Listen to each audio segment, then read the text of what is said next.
Um, here we are at Durham School. It's Mike batting with Hirschy, and two people I've known for a long time. Have played a lot of cricket in the northeast of England.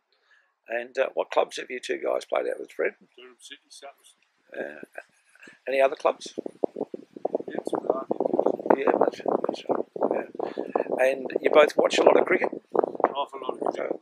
What countries have you watched cricket in? West Indies, South Africa, Australia, Sri Lanka, right, yeah. And South Africa. yeah. And that a great enjoyment? Yeah, lovely. And all your years of watching cricket, if you had a magic wand, what would you change for our young people in cricket? Good question. I am like the long red ball here. Yeah, right.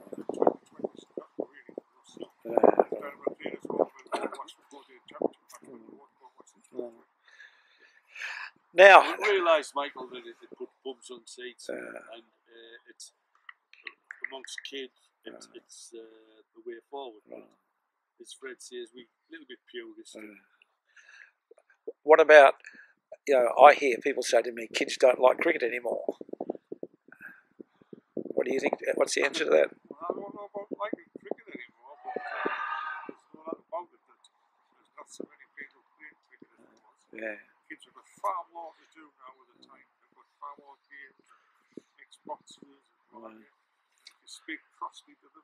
What worries me, Michael, is the number of games which are conceded. At first team level, never mind second team. And, it is a worrying fact, and Fred and himself have talked about this for years. And I think within 10 years, if they don't alter the second team, then either reduce the overs or whatever, then I can see being no second team. See, I reckon it's another thing. And see, to me, I think in our day, if we didn't get a bat and ball, we'd probably still come along. I don't think, and I think kids will play as long as they get a go. Yeah, that's right. And I think what I would do is actually make rules where it's more batting and bowling.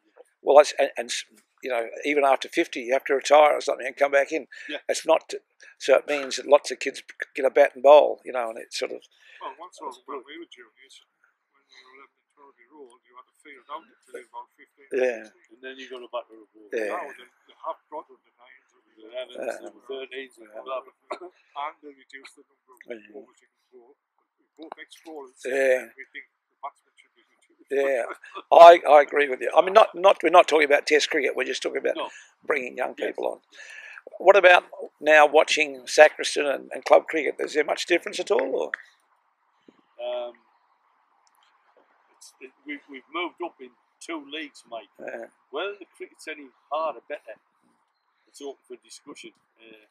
We played a long time ago at first team level, and it was a good standard. They also now playing at a good standard. But has the standard reduced? I don't want to say that. Well, every time you interview people like me, we say the standard is reduced. I watch a lot of cricket, all levels, grassroots, test matches. There's no doubt about it. The standard is not as good. Well, I think the standard is as good. I think it's even better in some ways. And what the kids do, is though we don't have the cameras, is that they can learn off YouTube, they can learn off watching the actions, and you take the club that you're involved heavily. I mean, the amount of good cricketers Sacriston's has produced. And I always remember about called Pete Burleson when he used to run the juniors, and was a very fine man and fair, and it sort of had these kids with respect. I remember Sacriston having 2 teams with others had 1, and he could have put a side to win it, but he actually put 2 even sides. That's what we do on a Saturday. Yeah. And the other thing is, when he umpired, he didn't favour his guys. He was actually harder than them. Oh, he was. If he did that Saturday, he wouldn't go playing the next game. Yeah, well, that shows. That just gives a false impression. And the other thing is, when I first came here, I thought the cricket was really good. But if Durham played a county side, it was a joke, really.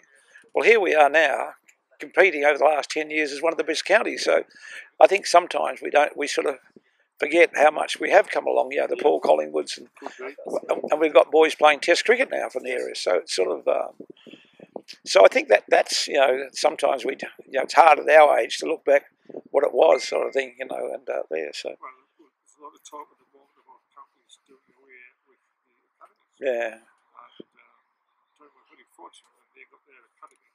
They had a club bit and about karate, roads and we and Mark Davis. They had a load of very, very good players. but see, that's why I don't think that's luck. I think that's good management, and if you get good coaching, like you were leggies, if you get a good kids coaching spinners, you'll find after a time they'll all be bloody good spin, lots of good spinners. And if a bloke doesn't know what he's talking about, well then they won't, And I think if you can get the expertise, but that's the trouble, is getting the expertise, And well, I think it's leg spinners. I watched a lot of them. For the first time ever, I watched the Indian Premier League. Yeah. And every team's got a leg spinner. Yeah. And every team's leg spinner. Yeah. But you take Wasim Raja, he bowled medium pace when he came to England because the wickets were so slow. So for anyone to bowl leggies in England, I think it's probably one of the hardest trades. Where if you play in Perth when it's a bouncy wicket, though there's probably not as much certainty, there's bounce, so it's actually probably easier to bowl with bounce than there's a flat wicket.